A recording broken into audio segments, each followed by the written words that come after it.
Today we will cover a very specific subject about Citadel Gin, is how we use botanicals and why 19 botanicals in Citadel, including the juniper berries, so juniper berries plus 18.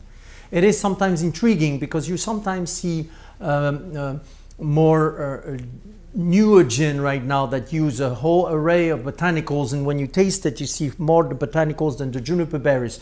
While I respect this is not Citadel. This Citadel is really a classic gin. We work with the juniper berries because we think juniper berries is magical, is the signature of gin. That's the classic gin that brings you all that thirst quenching, refreshing, intense taste of a great gin. So that's very important.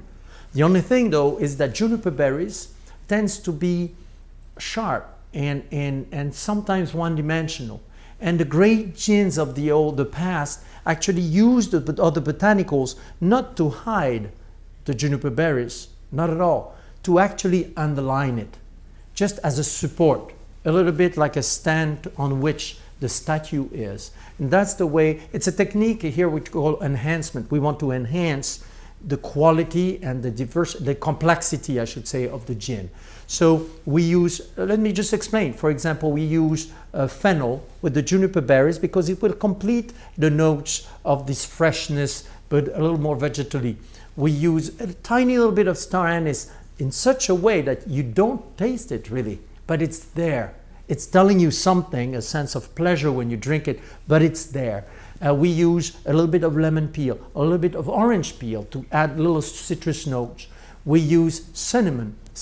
We use a very specific cinnamon. I went and spent quite some time researching cinnamon at the time of harvesting in Vietnam. And when you use fresh cinnamon, it's actually very spicy, it's wonderful, and it works wonders, but in very small quantities, so once again, it's subliminal.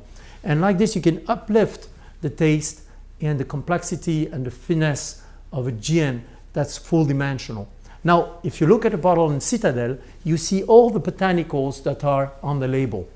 One of my assistant distillers here didn't want us to show the recipe, and I felt that could be argued, but to write and to show what's in this gin would be wonderful, because that way, when you're making a gin and tonic, you can actually choose your garnish to echo one of these hidden botanicals that's there. Or if you make a great cocktail, you can actually use one of the ingredients that will echo one of these components of the gin. I call it the body and soul. The soul of that botanical is in the gin, but it's hiding somewhere. And then if you add the botanical itself, or a crème de violette, because we use violet petals and violet roots, you will echo it, and that will be the body of the botanical that you will add that other dimension to it. So that's the potential also that's right there, that's included in Citadel Gin. So it's built one botanical at a time in the way it's researched, because here what you're seeing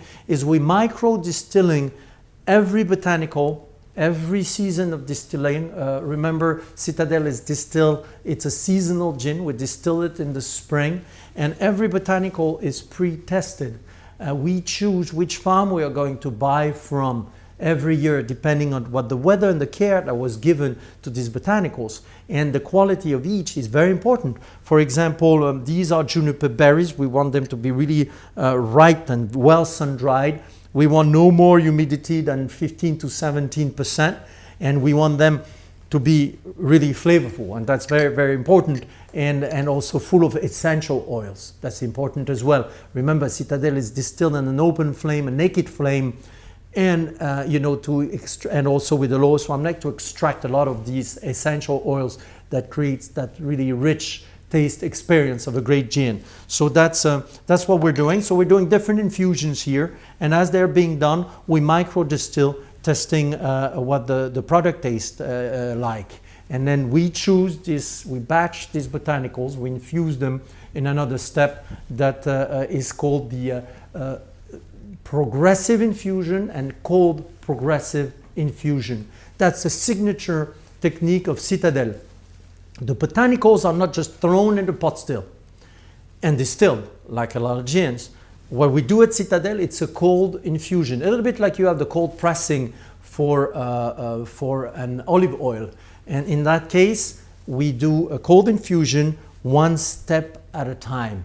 Why? Every botanical has different personality, different characteristic, and you cannot treat them equally. Some botanicals need a long time of infusions. Violet petals takes a long time to infuse. It's a very delicate taste. Star anise is like the bully of the bunch. So you have to integrate it at the end. So we do integrate these botanicals one at a time in the course of up to 8 to 10 days. We taste all the time, and that's what I was doing earlier here. We taste as it's being infused, and when it's infused to perfection, this is what it's put back in the pot still and distilled to extract all that essence and distilled on the open flame as we discussed. So it takes a lot of time every year to select all these botanicals, but also the slow infusion, the slow and cold infusion, not boiled, but in a room temperature infusion, and then put in the pot still for making Citadel gin as you know it.